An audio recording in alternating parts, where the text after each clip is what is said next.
tenho que externar realmente a minha satisfação com o que está acontecendo na escola judicial, e eu vou lhes dizer, vou ser bastante informal até, dizer aos colegas o seguinte: eu estou curtindo, tá?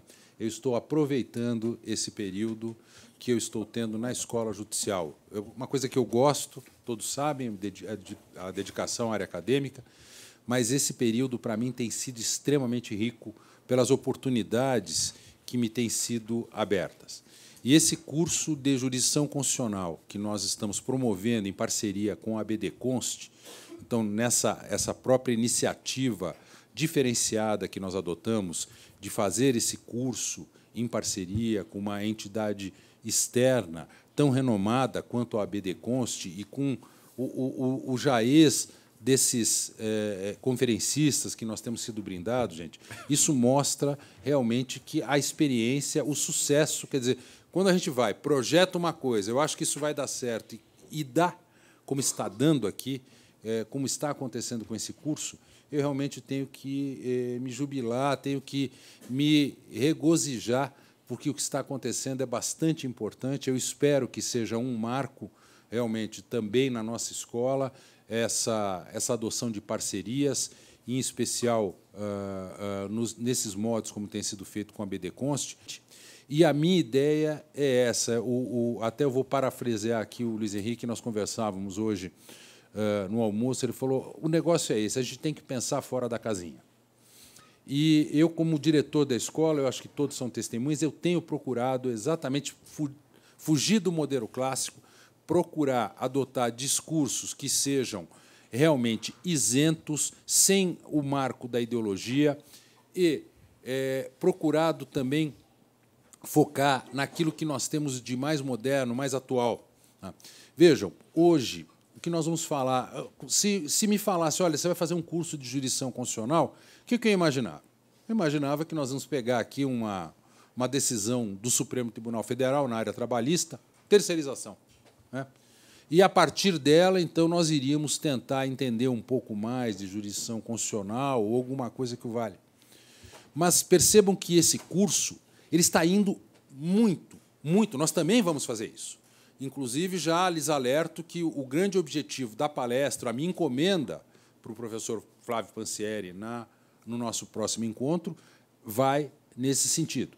Mas vejam, até agora, as conversas que nós tivemos, o professor Lênin Streck, o professor Ingo, e hoje nós teremos com o professor Juarez, exatamente são palestras para nos mostrar, para que o juiz perceba que jurisdição constitucional é um instituto muito maior do que esse de ficar meramente analisando, né, o comportamento da jurisprudência ou até da doutrina nas questões que envolvem a interpretação da nossa Constituição da República. Então, hoje, assim, eu estou bastante contente também, tive a oportunidade de almoçar com o professor Juarez, e de uma conversa, até de uma entrevista que eu vi dando ali. Olha, eu realmente estou bastante encantado, e eu acho que hoje nós temos uma oportunidade de ter um encontro ímpar aqui hoje. Só me permito ainda fazer uma breve consideração. Eu era juiz do trabalho em Maringá, titular da 2ª Junta de Conciliação e Julgamento, isso nos idos de 94, 95, professor, infelizmente há mais tempo do que eu gostaria. E aí me apareceu uma questão daquela simples, que é do cotidiano dos juízes, uma questão envolvendo hora de trajeto. Os trabalhadores de uma usina, que era ali na região, pediam, então, o tempo de deslocamento, e eles diziam que aquele tempo era pago a menor. Havia uma cláusula na convenção coletiva que mandava pagar, acho que meia hora, 1 hora de trajeto por dia. E vi os trabalhadores e falaram: mas escuta, quanto o senhor despendia? Eu falei: doutor, depende, né? E aí começava: quando a roça é não sei aonde, demora 30 minutos. Quando a roça é não sei aonde, demora 15 minutos. Quando a roça não sei aonde, demora 3 horas. 3 horas? 3 horas de deslocamento. Eu falei: não pode ser. Bem, enfim, aí eu marquei uma inspeção judicial. Requisitei a usina, que então colocasse o transporte à minha disposição, e entrei, eu e um séquito, né? Veio todo mundo, tinha classista, naquela época, juízes classistas e tal, veio todo mundo atrás de mim e fomos fazer. E aí eu pedi ao motorista: olha, eu quero que você faça o mesmo trajeto. E era um dia que tinha, assim, era uma época como essa, chuvosa, tá? Era um dia que tinha chovido na véspera, e tinha chovido muito, inclusive, e estava as ruas. Sarandi é uma cidade na entrada de Maringá, é uma cidade que você olha, parece que ela é toda asfaltada, mas não é. Ela é asfaltada até 2 quadras da pista, porque o restante é só por vias não pavimentadas, está de terra. E aí o ônibus foi resvalando naquela lama e etc. E aí eu pedi, olha, eu quero que você me leve até a roça que seja mais próxima daqui.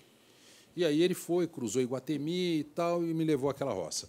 Depois eu falei, olha, eu quero que você me leve a uma roça mediana e a roça mais distante. E realmente na roça mais distante, na plantação mais distante, nós demoramos mais de 2 horas. Bem, e aí eu transcrevi tudo isso numa ata que eu sei que foi usada durante muito tempo, né? Então, isso foi feito um termo circunstanciado da inspeção judicial, tudo foi registrado, onde nós fomos, o tempo que demorou, e isso, a minha intenção era nada mais, nada menos do que facilitar a prova, porque a prova, para mim, era muito complexa, exatamente para nós descobrirmos isso.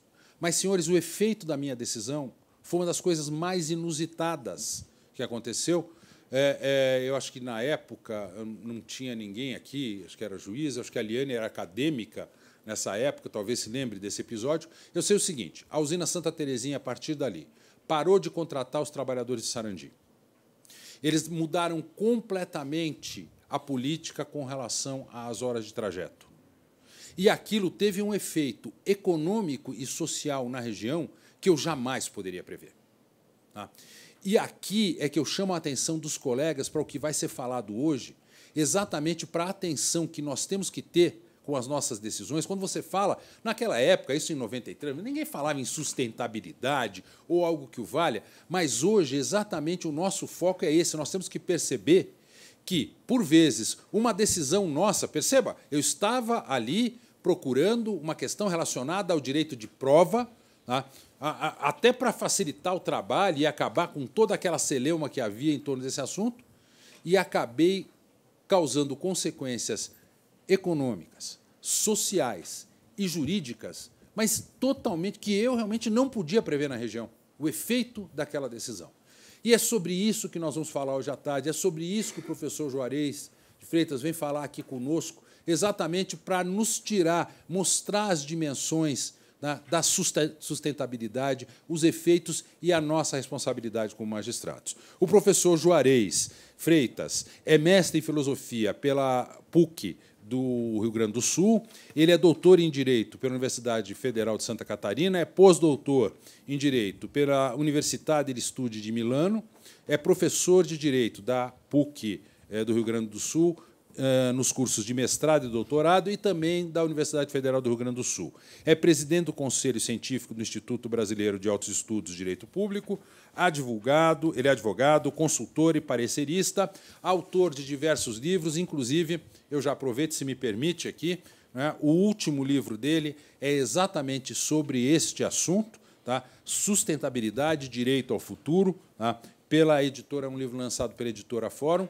Se sumir, saibam que esse aqui tem dono, né? Se sumir da cadeia, né? Então, o meu livro aqui, todos são testemunhas, tá? Que eu ganhei aqui do professor, esse livro, e realmente isso mostra muito do trabalho. Eu antes, inclusive, eu conhecia o professor Juarez só de palestras e artigos, e realmente fiquei bastante impressionado com diversas falas.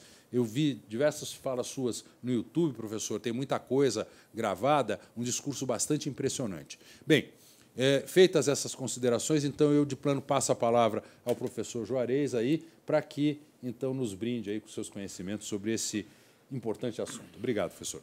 Senhoras e senhores, então, o tema... Eu vou me permitir, desembargador, já que a noite é aula magna e tal, posso ser um pouco mais informal agora? Por favor, essa é a ideia. O tema é trabalho decente e sustentabilidade na Constituição brasileira. Não é isso? É isso que vocês vieram assistir a isso, né? Mas vai ser um pouco mais do que isso, tá? Porque eu quero falar sobre as 5 dimensões da sustentabilidade, e todas, absolutamente todas, encapsuladas, encartadas na Constituição brasileira. Então, um bom sistema de controle de constitucionalidade tem que ser um sistema de controle de sustentabilidade. Essa é a tese. De vez em quando, a Corte brasileira sobre a qual vou falar muito pouco, eu gosto de falar mais de cortes estrangeiras,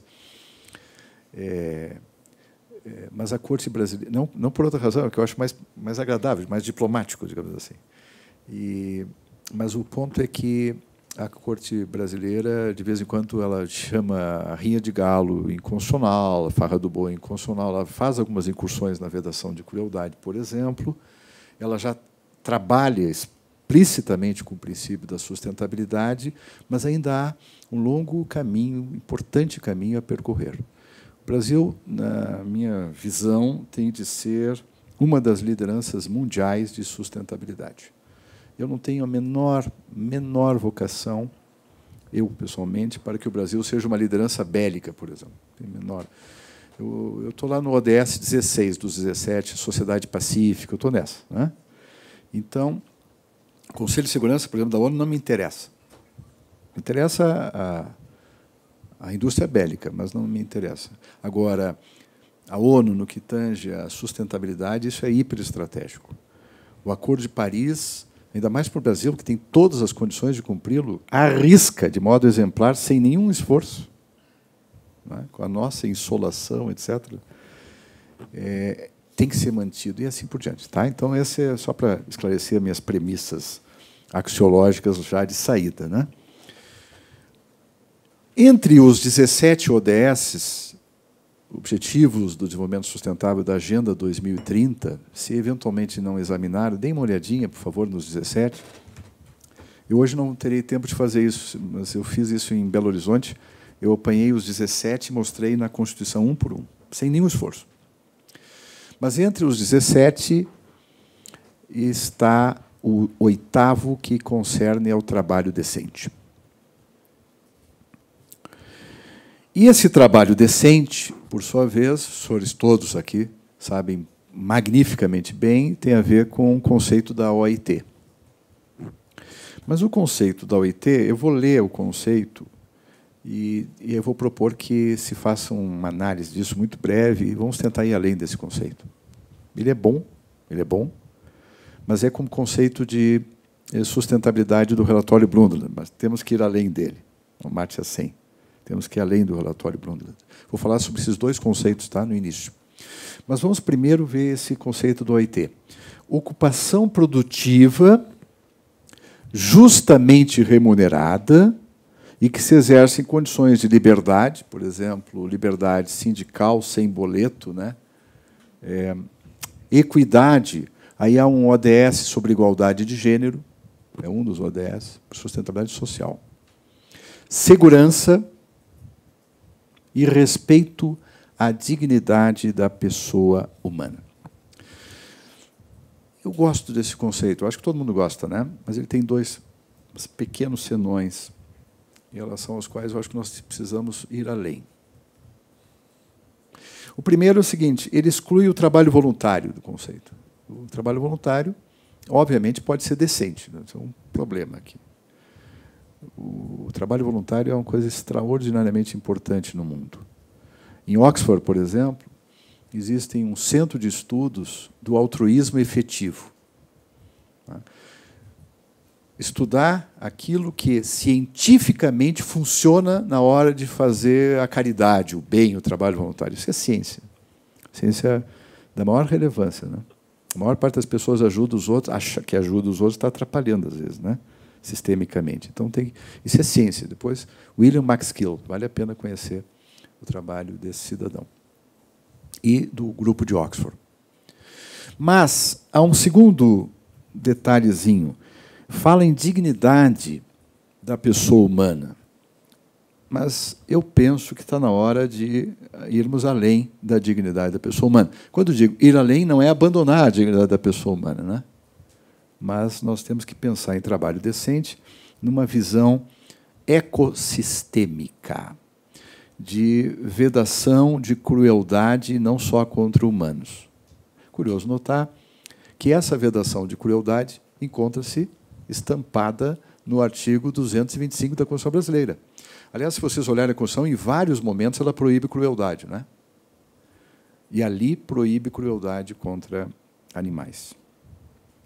Para além do debate sobre se são ou não são sujeitos de direito, que é um debate que eu só farei se vocês me provocarem. Aliás, muitas coisas aqui eu só vou fazer se vocês me provocarem. Eu estou mergulhado agora no tema da reforma previdenciária. Eu acho que isso não interessa a vocês, mas se eventualmente alguém quiser, eu vou abrir para provocações. Metodologia ativa. O desembargador diz que aqui é metodologia ativa, então vai ser. Se bem que, para ser metodologia ativa, eu tinha que ter distribuído os textos antes, né? Então, mas está bem, a gente faz o que pode, mas vai ser ativa, o mais possível. Então, esses 2 reparos são suficientes por enquanto. Agora eu vou fazer um reparo ao conceito de sustentabilidade. Em 1987, portanto, um aninho antes da Constituição Brasileira, há um relatório mundialmente famoso, marco importante, documento da ONU, um documento chamado Nosso Futuro Comum, né? E quem dirigiu o time que fez esse relatório chama-se Gro Brundtland, daí o nome, então ministro da Noruega. E então daí o nome relatório Brundtland, certo? Muito bem. Esse relatório, eu digo no meu livro, que aliás não é mais meu agora, não é desembargador, né? Mas eu digo no livro, nessa 4ª edição, mantenho essa observação, esse relatório tem que ser mantido em pé, ele é muito importante. Quando a gente diz assim, nós temos que ir além, tá? É dentro de uma perspectiva apreciativa, de conversa apreciativa. Ir além, né? Isso aqui está bem, mas nós precisamos aperfeiçoar. Para o relatório Brundtland, desenvolvimento sustentável é aquele capaz de satisfazer as necessidades das gerações presentes, sem impedir a satisfação das necessidades das gerações futuras. Vários autores mostraram que aqui temos alguns problemas, embora o relatório seja ótimo. Diga-se de passagem, ele influenciou profundamente a Constituição brasileira, né? Por força de alguns idealistas, conheço bem até quem foram essas pessoas, né? O 225 já incorporou o critério de sustentabilidade, né? Então, o princípio da sustentabilidade no Brasil é um princípio constitucional, direta e imediatamente vinculante, desde 88, originariamente. E houve, sim, influência do relatório Brundtland. Só por isso eu já gosto do relatório Brundtland. Mas qual é o problema dele? O ser humano, essa é a crítica do Amartya Sen. Naquele belo livro, se não leram, por favor, leiam Ideia de Justiça. Ideia sobre Justiça, foi a tradução aqui. A crítica é a seguinte: o ser humano é muito mais do que satisfação de necessidades, né? Necessidades materiais, né? O bem-estar não é só material. O bem-estar também é imaterial. Portanto, em lugar de trabalharmos com o conceito de satisfação de necessidades, nós temos que trabalhar com o conceito de bem-estar físico, psíquico, social. Aí muda tudo. E, nessa medida, sustentabilidade é aquele desenvolvimento capaz de propiciar, de permitir bem-estar às gerações presentes e às gerações futuras. Essa contraposição que alguns fazem entre gerações presentes e futuras, como se eu tivesse que fazer um trade-off, escolher por umas ou por outras, demonstra que ainda não entenderam o que é sustentabilidade. E é muito comum isso, né? Isso é miopia temporal. Ar puro interessa às gerações futuras? Interessa, mas interessa às gerações presentes, por óbvio. E daqui a pouco eu vou dar números estarrecedores sobre o número de mortes prematuras no mundo, e, claro, inclusive no Brasil, por má qualidade do ar. É um genocídio que está acontecendo. Genocídio. Se nós somarmos todas as guerras do mundo, hoje, todas, não chega nem perto do número de mortes por poluição do ar.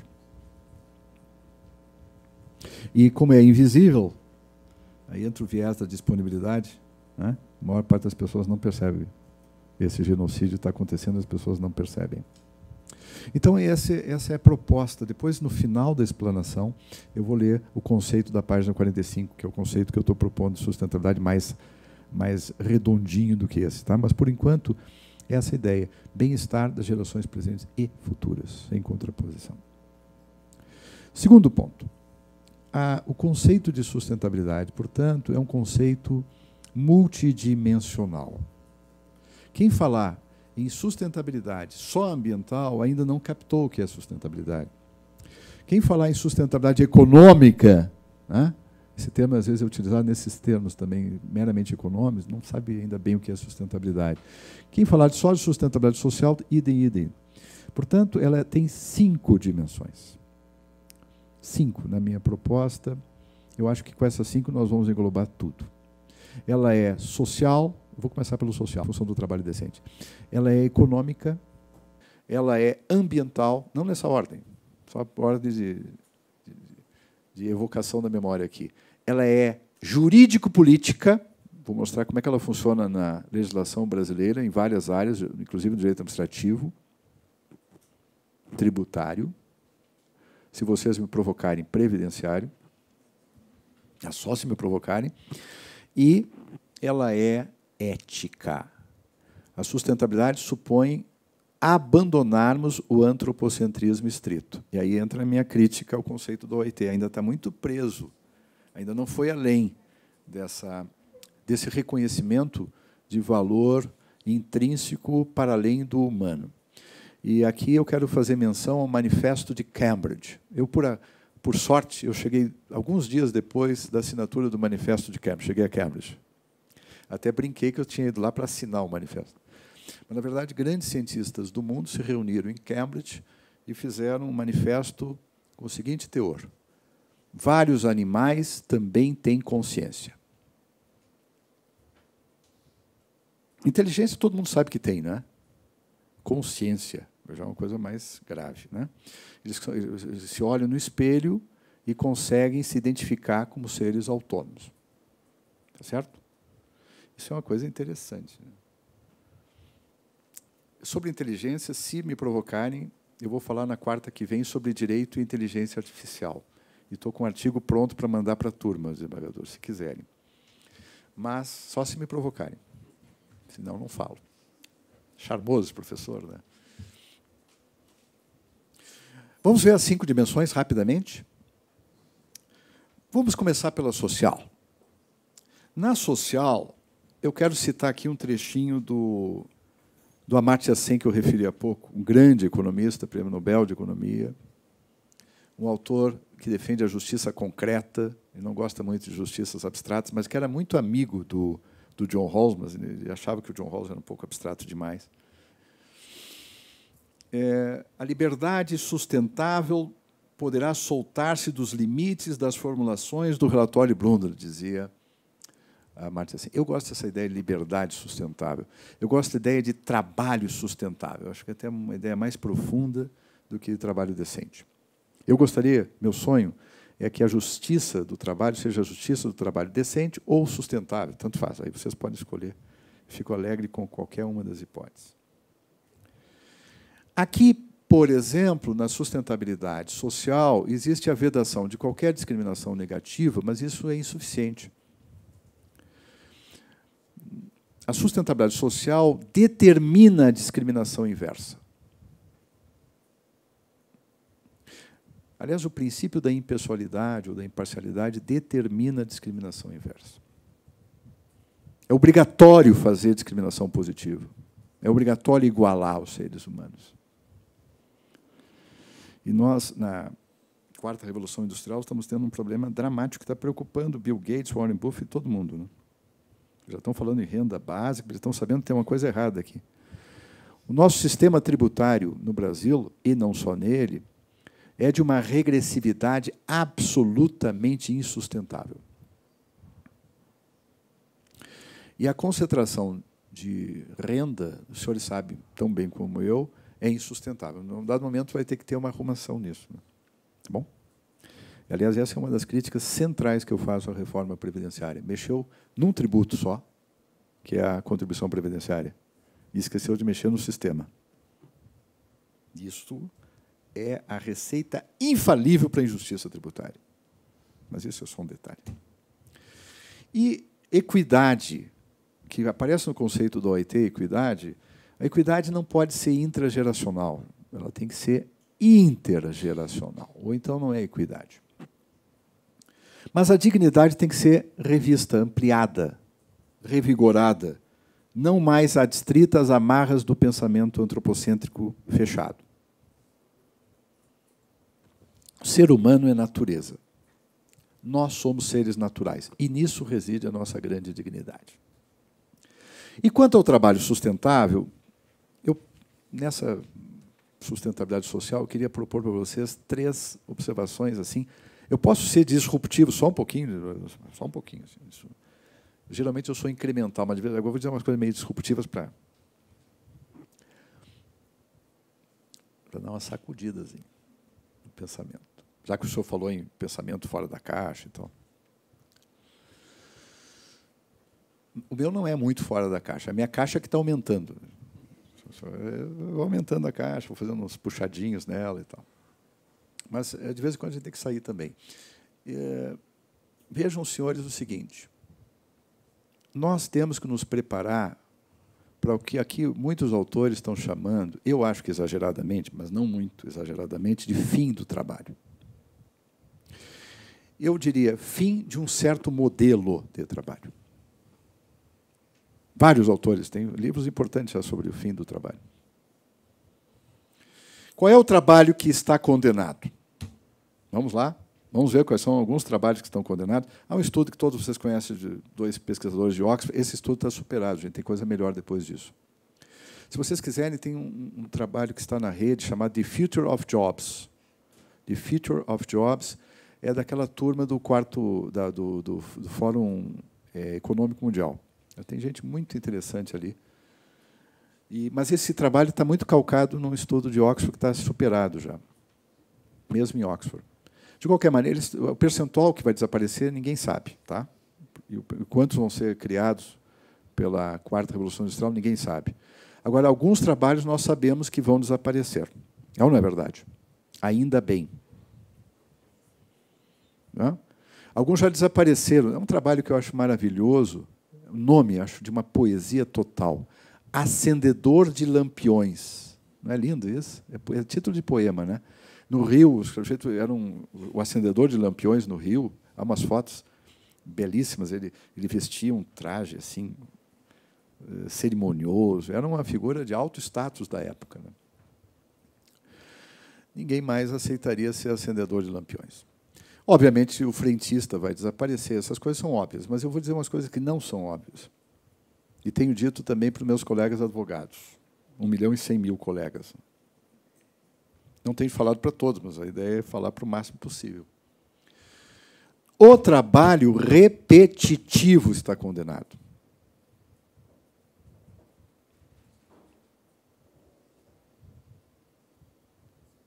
Eu estou tendo experiências agora de campo, minhas, assim, diretas, com algum... Eu não vou fazer merchandising de nenhum sistema de inteligência artificial, mas eu tenho experiência. Inclusive, eu tenho visitado os robôs do TCU, tem 3 robôs, um se chama Alice. Eu fiquei um pouco desapontado, porque ela não é uma humanoide. Tal. Cheguei lá, é uma máquina, assim, sem nenhum charme.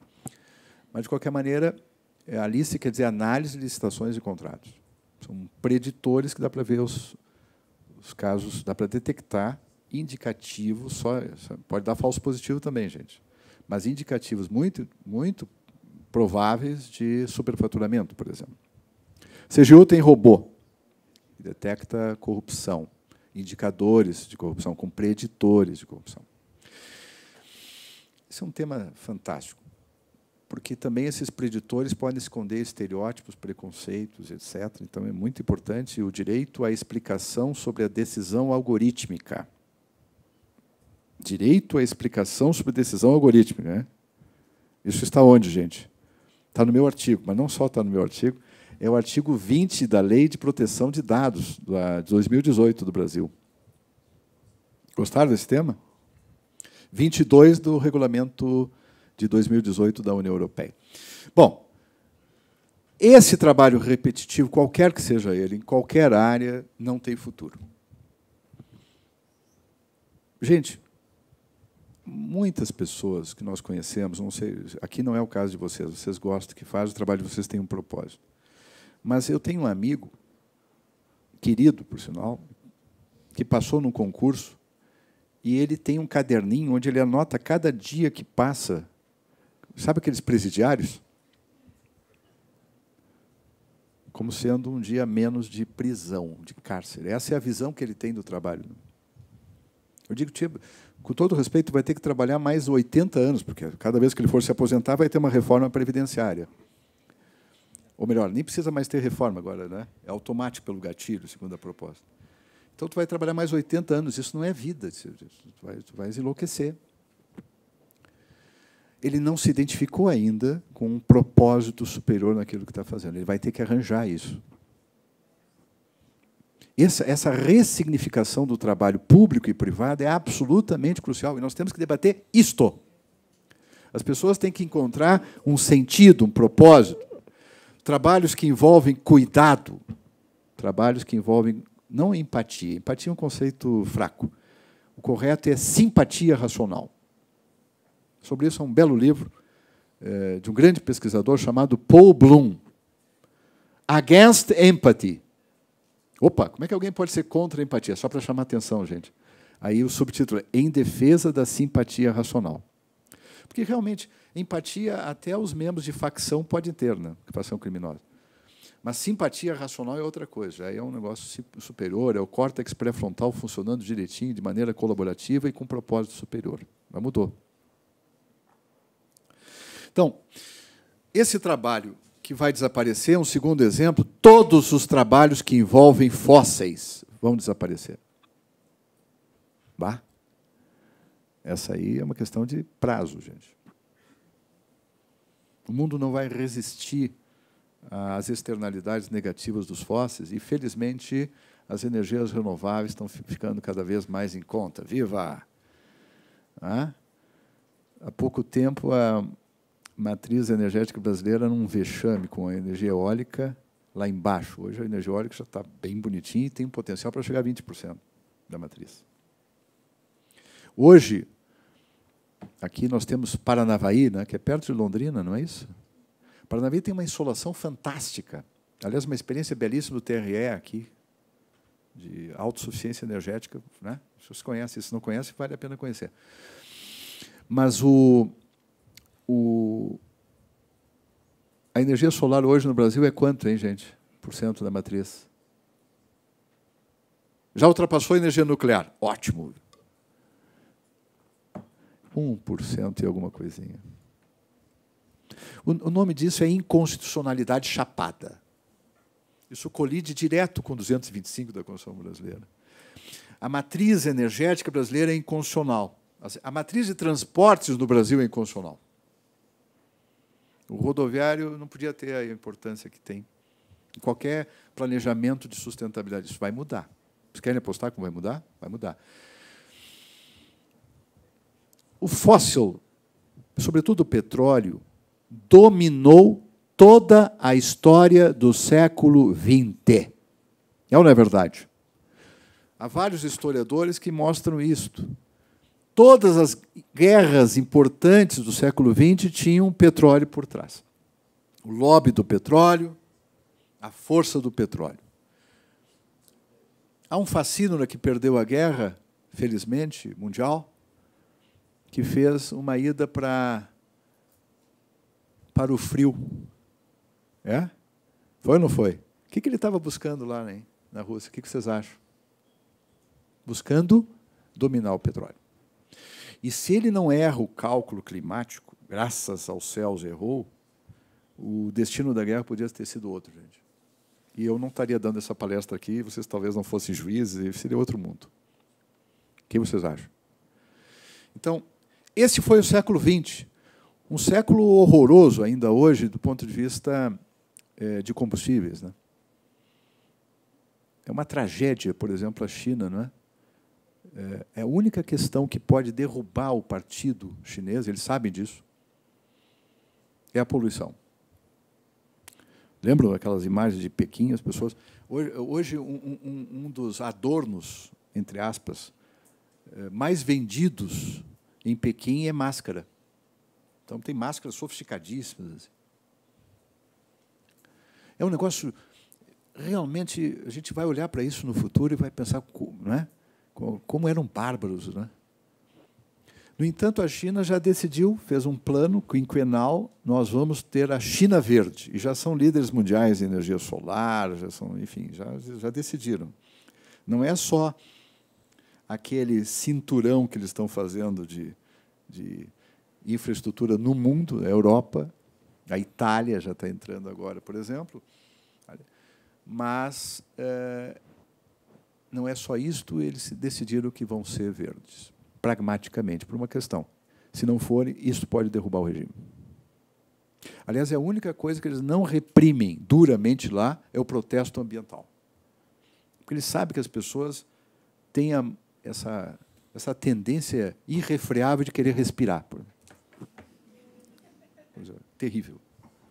O ser humano é indócil, ele não abre mão disso.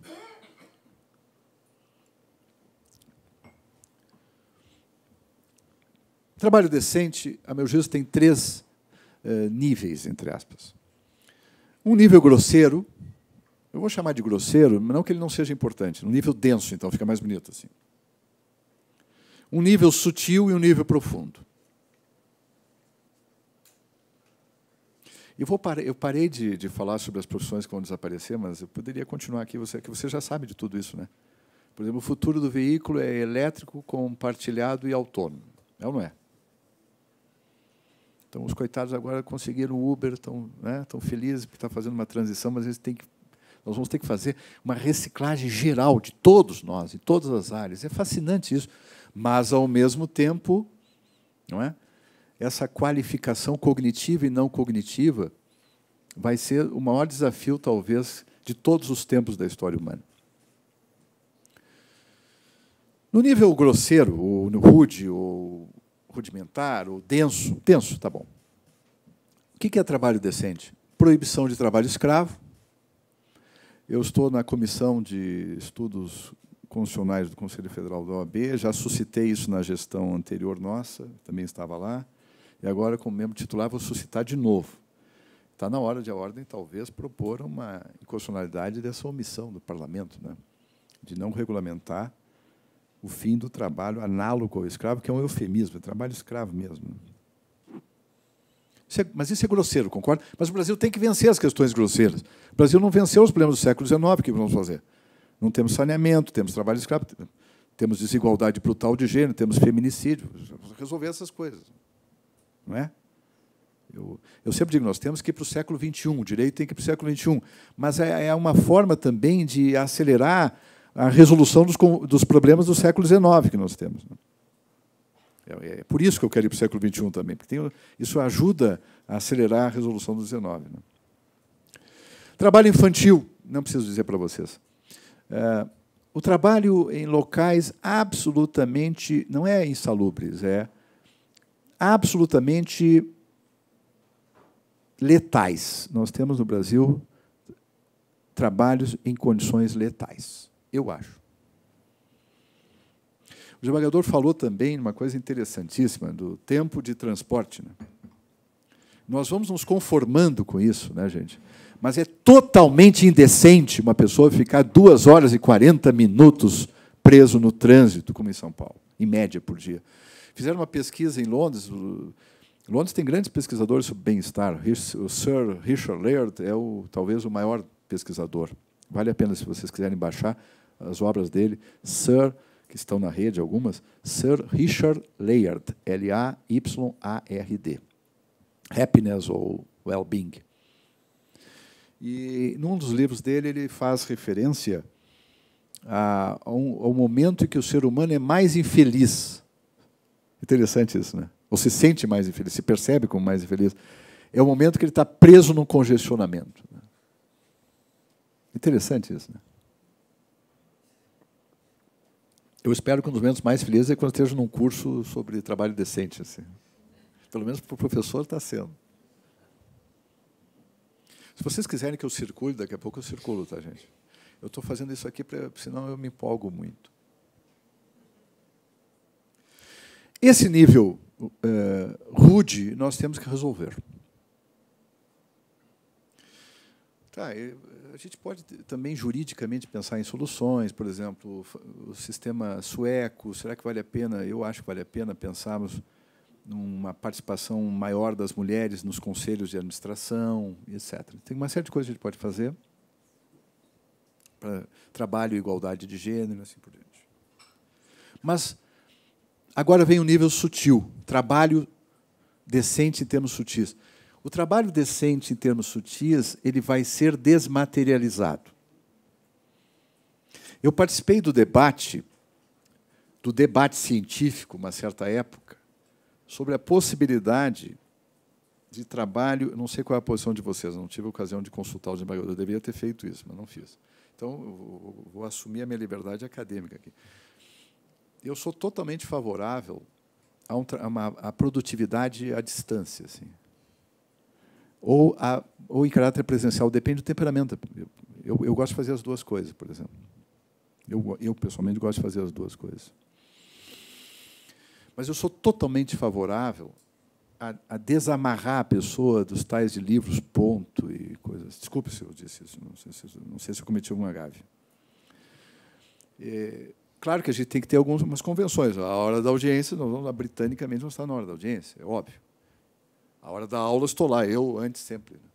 Mas, tirante essas questões, o trabalho tem que ser desmaterializado, porque a economia do século XXI é desmaterializada. É a economia de dados, é a economia de serviços, é a economia de cuidados, é a economia da conciliação. Olha aí a AGU, mais de 160 mil conciliações em 2018. Eu estou num trabalho forte pelo país, pela teoria da negociação proba no direito, né? Se vocês quiserem baixar um artigo meu sobre isso, é Direito Administrativo Não Adversarial, inspirado não só na escola de Harvard, mas nessa ideia de que no direito nós precisamos aprender a negociar. Isso é técnica. Vocês têm interesse nisso? É um livro interessante. William Ury, U-R-Y. William Ury é um dos maiores negociadores que eu conheço, professor. Ele é cofundador em Harvard, na Faculdade de Direito, da Escola de Negociação. Ele tem um clássico, Como Chegar ao Sim, que ele escreveu com o falecido Roger Fisher. Mas ele tem um livro mais recente que está melhor do que o clássico. O título parece de autoajuda, mas não é. O livro é sério. Desculpa, eu não acho muito sério, geralmente, esse livro de autoajuda, mas esse livro é sério. É Como Chegar ao Sim com Você Mesmo.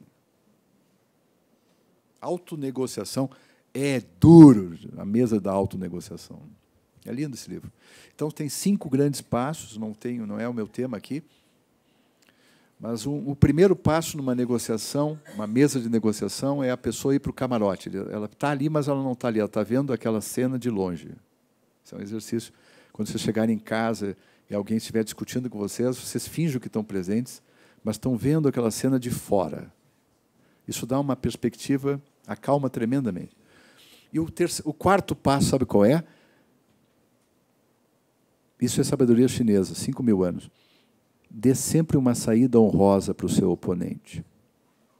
Não faça o que fizeram com a Alemanha no fim da Primeira Guerra Mundial, isso não pode terminar bem. Não justifica o que os alemães fizeram, mas, em parte, explica. E sabe qual é o quinto passo? Faça o outro cair em si, nunca de joelhos. Eu acho isso formidável. Vejam, esse tipo de jogo não adversarial, jogo que não é de soma zero, que não é o que normalmente nós temos aqui no judiciário, não é?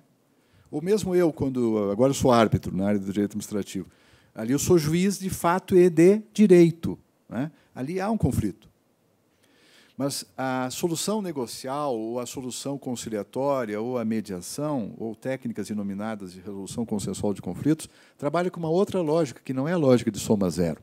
Esse é um trabalho formidável, que tem um futuro notável no campo do direito e no campo da justiça. Isso é trabalho sutil, quer dizer, é uma dimensão sutil.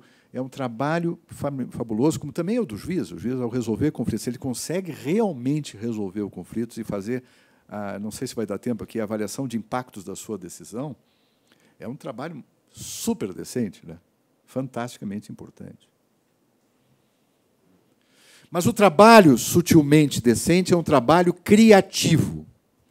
É um trabalho que só nós podemos fazer. O Watson, da IBM, não pode fazer. Opa, sem querer fiz uma menção.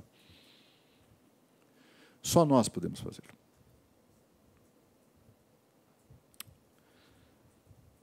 Terceiro plano do trabalho decente, esse é o plano mais sério.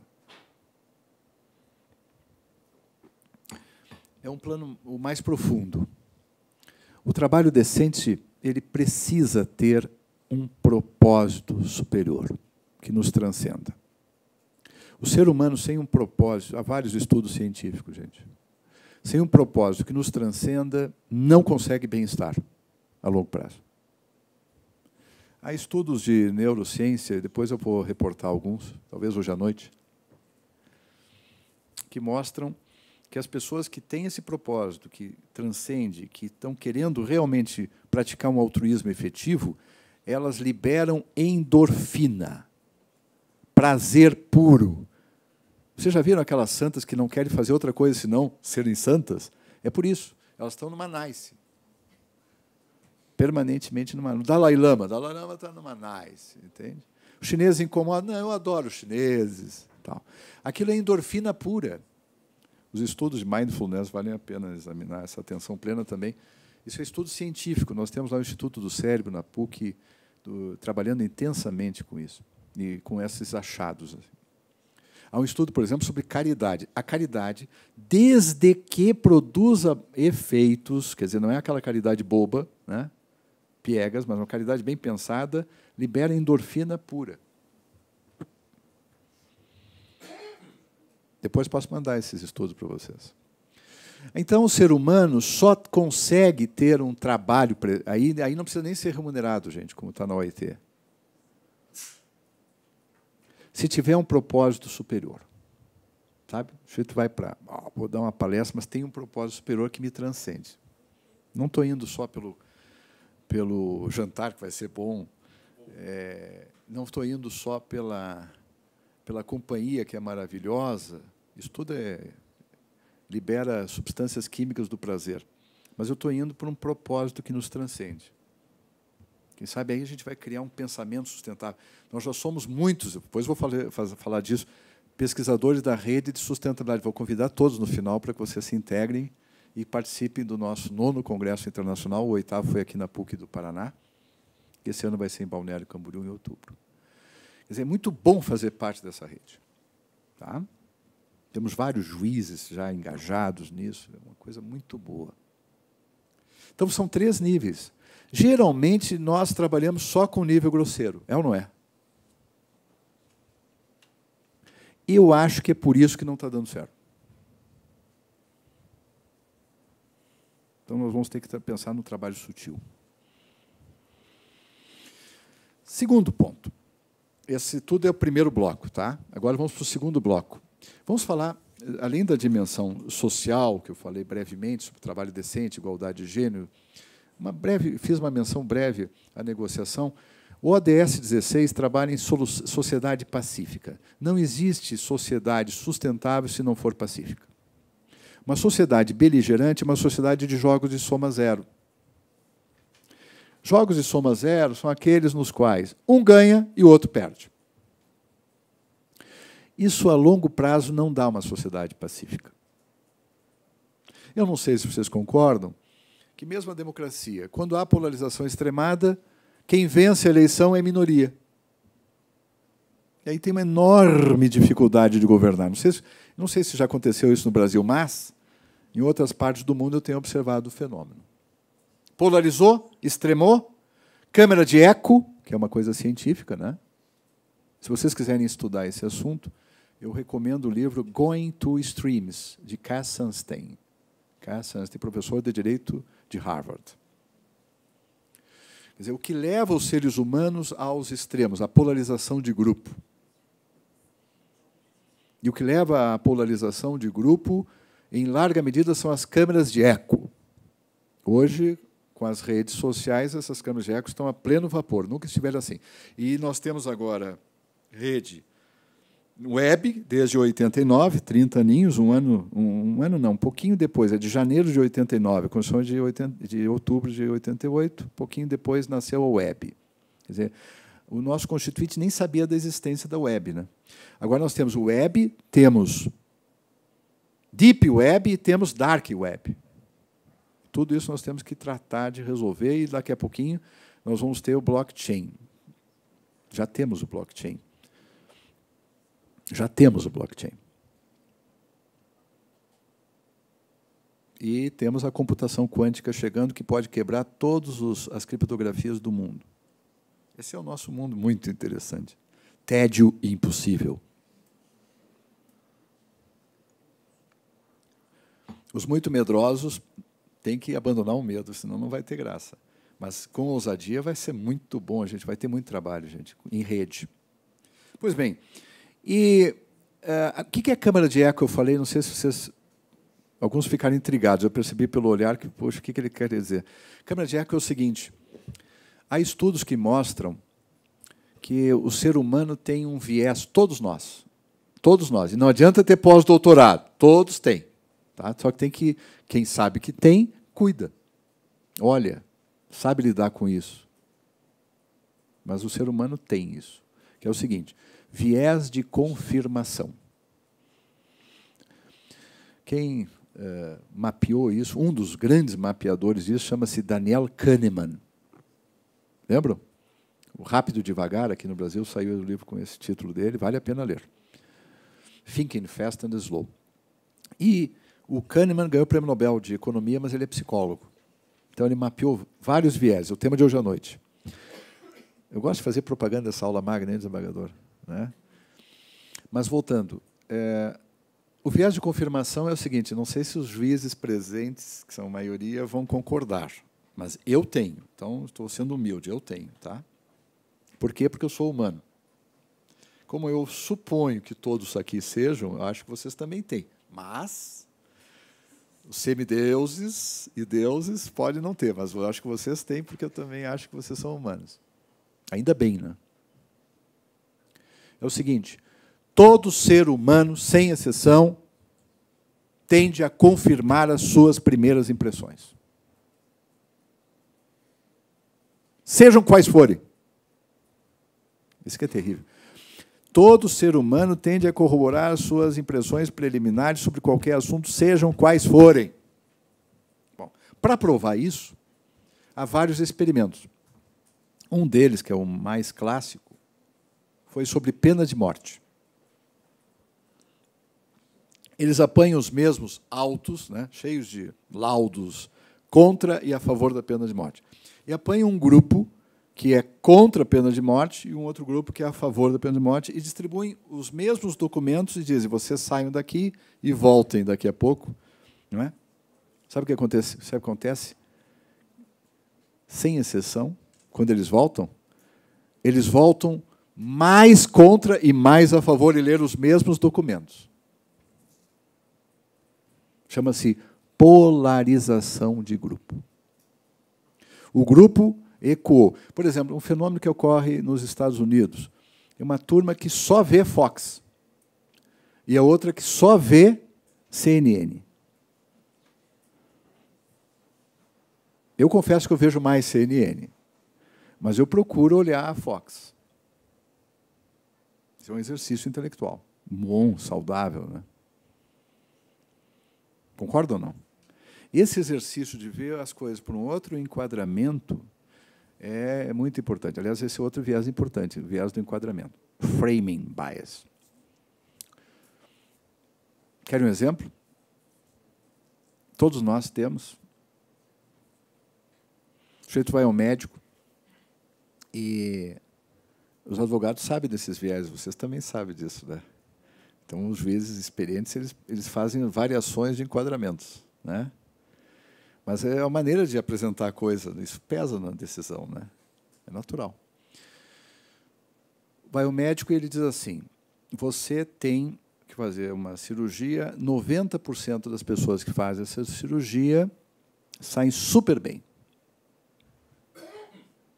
Vai o mesmo médico, pode para facilitar, vai o mesmo médico, só que num dia que ele brigou com a mulher, ele não está muito feliz, e ele chega e diz, olha, você tem que fazer essa cirurgia, mas 10% morrem. Ele disse a mesma coisa. com 2 enquadramentos completamente distintos, e os resultados na tomada de decisão do paciente provavelmente vão ser distintos. Concorda ou não? Isso é o viés do enquadramento. Então, o viés de confirmação é intimamente associado ao extremismo. E o extremismo gera essa distorção do jogo democrático que minorias nos governam, não é? Polarizadas. Isso é um problemão. Então, isso tudo nós temos que vencer na sustentabilidade social. Tradução, reinvenção do Estado democrático. Só isso que nós temos que fazer no século XXI, é pouca coisa, não é? E é disso que nós estamos falando, né?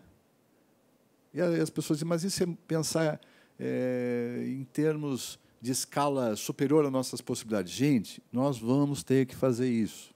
Ponto. Eu participei agora há pouco de uma comissão de juristas designada pelo presidente da Câmara, presidida por um ministro do TCU, Bruno Dantas, e éramos em 5.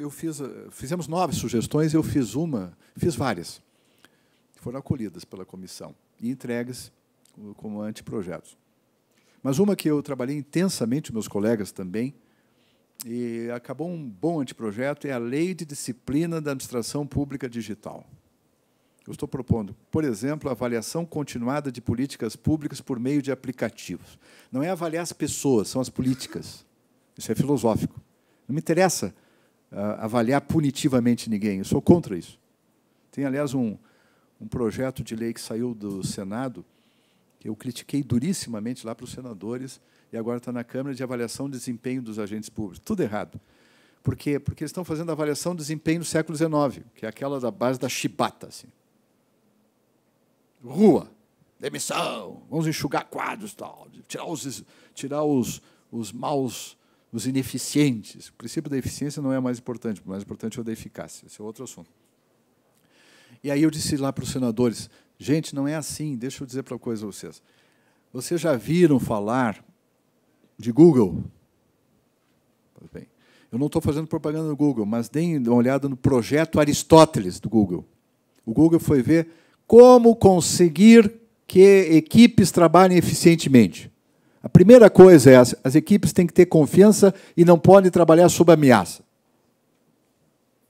Então, eu acho que essa turma do Google não deve ser tão desmiolada assim. E a pesquisa é interessante. Não é? Isso que está faltando. Em lugar de século XIX, século XXI. E aí, doutores, eu penso que nós vamos reinventar, inclusive, a avaliação do trabalho público. Eu não gosto dessas avaliações quantitativistas, repressoras, à base de ameaça, chibata. Tem gente que gosta, né? Tem gente que até se flagela. Mas é uma minoria, né? Isso eu acho um problema de um certo distúrbio cerebral. Não sei se vocês concordam que o masoquismo é um negócio meio grave, assim. Mas isso é o problema, cada um faz o que quiser, contanto que não passe o chicote nos outros. Quando começa a passar chicote nos outros, aí não dá para aceitar. Não é? Segunda dimensão, além da social, a dimensão ambiental. Aqui eu já falei um pouco, mas eu vou destacar alguns pontos críticos. Os nossos edifícios na Europa, nossos como seres humanos, já têm hoje obrigação, os novos, públicos e privados, de terem eficiência total. Assim, eles não podem ter dispêndio energético. Ou, pelo menos, tem que ficar perto do zero. Eu defendo que os edifícios tenham que ser superavitários energeticamente. Muda tudo. Muda tudo. No Brasil, nós temos a obrigação de ter edifícios públicos e privados, os novos, superavitários energeticamente. O que vocês acham disso? Lá já é obrigação. Aqui é um campo para se fazer avançar. Energias renováveis, eu já falei. Agora eu vou falar sobre um ponto que eu mencionei, talvez eu não tenha sido enfático. Gente, o genocídio da poluição. Ajude a divulgar os dados da Organização Mundial de Saúde, foram revisados para cima. São pelo menos 7 milhões qualidade do ar. São Paulo, Faculdade de Medicina, diz que pelo menos 4 mil pessoas morrem por ano pela poluição do ar. Isso é uma mortandade no mundo. Para a Faculdade de Medicina, ele consegue fazer... E os que ficam doentes, que vão morrer prematuramente, estão fora desse cálculo. Vocês estão entendendo a gravidade que eu estou dizendo? Eu tenho dito para amigos meus que são pessoas abonadas em São Paulo, queridos amigos, eu pergunto, quanto tu pagarias? Tem que ser um pouco emocional para persuadir, né? Se eles tiverem uma filha, por exemplo, por 1 ano a mais de vida da tua filha.